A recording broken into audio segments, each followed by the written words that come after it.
students, God bless you. Mathematics class 9th, chapter number 12, theorem number 3. Okay, the statement of the theorem is the right bisectors of the sides of a triangle are concurrent. Okay, this word is concurrent. इससे पहले हमने एक word सीखा है जिसको कहते हैं congruent. इसका मतलब होता है मुतमासिल या फिर हर लिहाज से बराबर. ओके, ये है कंकरेंस. इसका मतलब है हम नुक्ता जो एक ही नुक्ते पे आके मिलते हों.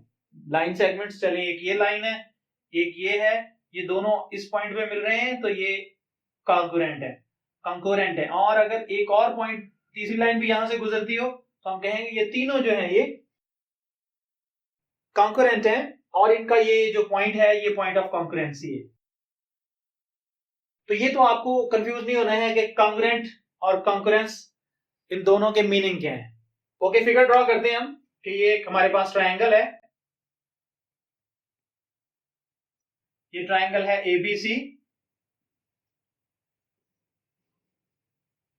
और कहा गया है the right bisectors of the sides of a triangle are concurrent. ये हमने प्रूव करना है कि ये जो ट्रायंगल एबीसी है इसकी तीन राइट बाइसेक्टर्स हैं और तीनों क्या हैं, कंकरेंट हैं. अगर हम बीसी का राइट बाइसेक्टर लें तो ये यूं करके यहां से, आपको पता है कि बाइसेक्टर क्या होता है, हाफ से हाफ भी करता है और साथ में 90 का एंगल भी बनाता है. ठीक है, इस तरह से यहां से ये भी जाएगा तो ये दोनों यहां पे आके ये वाला एंगल भी 90 का है और ये दोनों कहां पे मिल रहे हैं, पॉइंट ओ पे. सपोज ये काम हम खुद से कर रहे हैं तो ये हमारी कंस्ट्रक्शन में आएगा. अब आगे हमने क्या करना है, इस पॉइंट ओ को हमने ए से भी मिला देना है, ओ को हमने बी से भी मिला देना है और ओ को हमने सी से भी मिला देना है. तो ये हमारी इस तरह से फिगर जो है वो तो कंप्लीट होती है. सबसे पहले क्या लिखेंगे, गिवन. तो गिवन हमें बस ट्रायंगल ही है, ट्रायंगल एबीसी. और टू प्रूव क्या है जो हमने साबित करना है, वो ये है द राइट बाइसेक्टर्स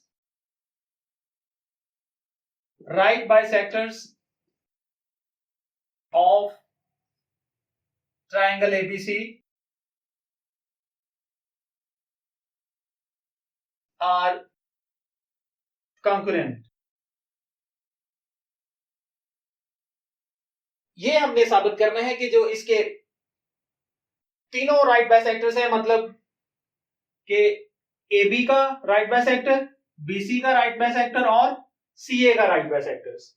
हम ये भी लिख सकते हैं the right bisectors AB, BC and CA are concurrent. इसको भी हम लिख सकते थे, हमने लिख दिया the right bisectors of triangle ABC are concurrent. ये भी ठीक है. और उसके बाद construction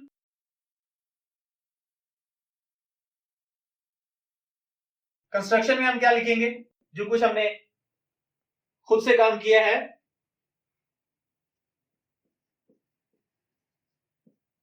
draw the right bisectors.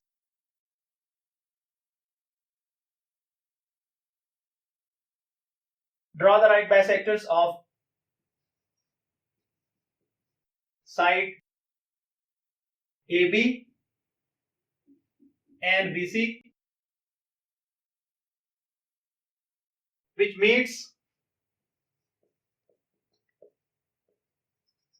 meet at O. और उसके बाद फिर क्या किया, O को A से भी मिला दिया, O को B से भी मिला दिया और O को C से भी मिला दिया. तो क्या लिखेंगे, join point O to A, B and C. फिर पॉइंट O को A से भी मिला दिया, पॉइंट O को B से भी मिला दिया और पॉइंट O को C से भी मिला दिया. देख लो, ये हमारी कंस्ट्रक्शन है. अब इसके बाद जब ये तीनों यानी गिवन, टू प्रूव और कंस्ट्रक्शन लिख लेते हैं तो उसके बाद अगला हमारा क्या काम होता है कि हमने स्टेटमेंट्स और रीजंस देनी होती हैं. तो अभी वो हम करते हैं काम, स्टेटमेंट्स और रीजंस देने का. ओके स्टूडेंट्स, चलते हैं स्टेटमेंट्स और रीजंस की तरफ. तो सबसे पहले हम ओ ए को ओ बी के इक्वल लिखेंगे। क्यों लिखेंगे, रीजन क्या है? O A is congruent to O B. क्यों भाई, रीजन क्या है? आपने कंस्ट्रक्शन में यही काम किया है कि आपने ए बी का और बी सी का राइट बाइसेक्टर लिया था, और ये जो पॉइंट ओ है ए बी के और बी सी के राइट बाइसेक्टर पे है, ऐसा ही है। अब थ्योरम नंबर 1 की स्टेटमेंट की तरफ चलें जरा। थ्योरम नंबर 1 की स्टेटमेंट क्या कहती है? Any point on the right bisector of a line segment is equidistant from its and points. तो अगर ये पॉइंट ओ जो है ए बी के और बी सी के राइट बाइसेक्टर पे है, तो इसका डिस्टेंस जो है ए बी के जो एंड पॉइंट्स हैं यानी ए और बी इक्वल होगा। इसलिए हमने क्या लिखा, O A is congruent to O B. तो इधर रीजन क्या लिखेंगे? वही हमारे थ्योरम नंबर 1 की statement, any point on the right bisector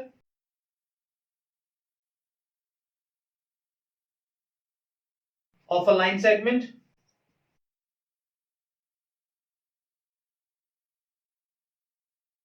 is equidistant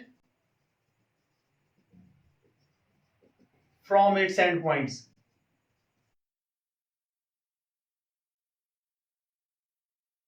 ये हमने इसकी रीजन लिख दी, और साथ ही हमने इसको नंबर 1 इक्वेशन का नाम दे दिया, ओ ए कॉन्ग्रुएंट टू ओ बी। अब ओ बी और ओ सी जो है, ओ बी और ओ सी, इसको भी जरा हम O B is congruent to O C, इसको ना इक्वेशन नंबर 2 का दे देते हैं। और रीजन क्या है? ये भी वही है, बीसी के जो एंड पॉइंट्स हैं वो कौन कौन से हैं? बी और सी। और चूंकि पॉइंट ओ जो है ये इसके राइट बाइसेक्टर पे है, इसलिए ओ का डिस्टेंस बी से और ओ का डिस्टेंस सी से थ्योरम नंबर 1 का जो हमारे पास स्टेटमेंट है उसी का मतलब हम इसको लिख सकते हैं as in one, as in one, यानी वही वाली रीजन जो है हमने दे दी। ओके, तो जो ओ ए है ये ओ सी के, ओ A is congruent to O सी, क्या लिखेंगे? From 1 and 2, from 1 and 2।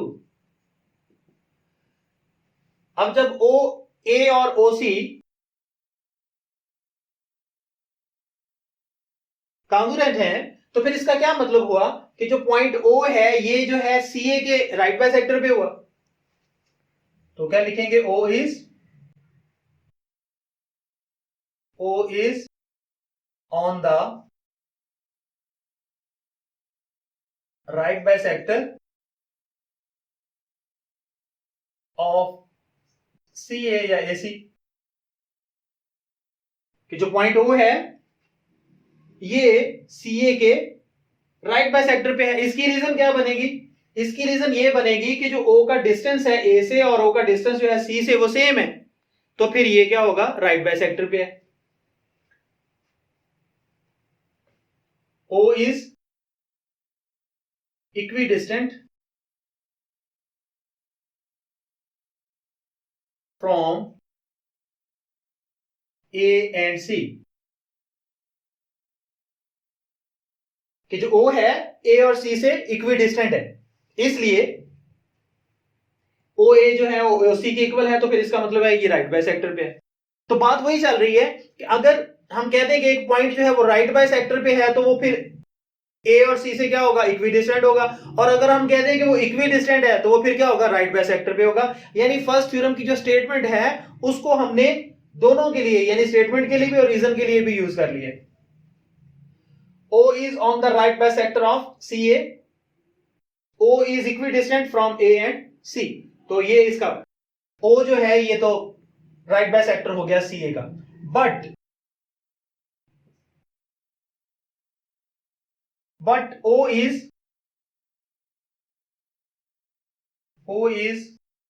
on the, अच्छा इसका नाम हम रख देते हैं, अच्छा ये थी 3 हमारे पास, और इसका नाम 4 रख दिया, और but O is on the right bisector of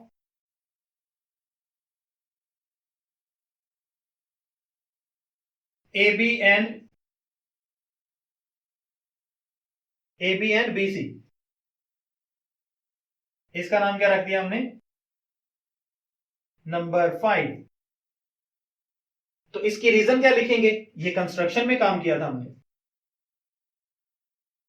हमने खुद ही ड्रॉ किए थे ना इसके, ये जो राइट बाइसेक्टर्स हैं, तो ये कंस्ट्रक्शन में काम किया था, इसकी रीजन तो होगी कि कंस्ट्रक्शन है। अब इस सारे से हम क्या लिख सकते हैं, देयरफॉर ये जो एक ट्राइंगल की तरह से हम 3 डॉट्स डाल देंगे, तो इसको क्या पढ़ना है, देयरफॉर O इज, तीनों से इक्विडिस्टेंट है, तो फिर हम ये भी कह सकते हैं कि जो राइट बाइसेक्टर्स हैं ABC के ट्राइंगल के, वो तीनों जो है वो कंकरेंट हैं और उनका पॉइंट ऑफ कॉन्करेंसी O है। तो हम क्या लिखेंगे, therefore right bisectors of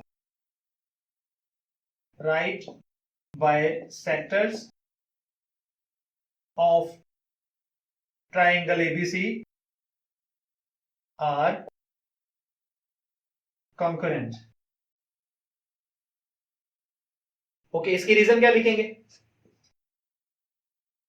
from 4 and 5। 4 and 5 में हमें यही बताया ना कि 4 बता रहा है कि ये O पॉइंट जो है AB के और BC के राइट बाइसेक्टर पे है, और जो 5 है वो बता रहा है कि ये जो पॉइंट O है ये AC के राइट बाइसेक्टर पे है। तो दोनों को मिला लें तो पता चलता है कि जो हमारा पॉइंट O है ये तीनों, यानी AB, BC और CA जो 3 साइड्स हैं इस ट्राइंगल की, तीनों के राइट बाइसेक्टर पे है। तो हम क्या लिख देंगे, therefore right bisectors of triangle ABC are concurrent, और यही हमने साबित करना था।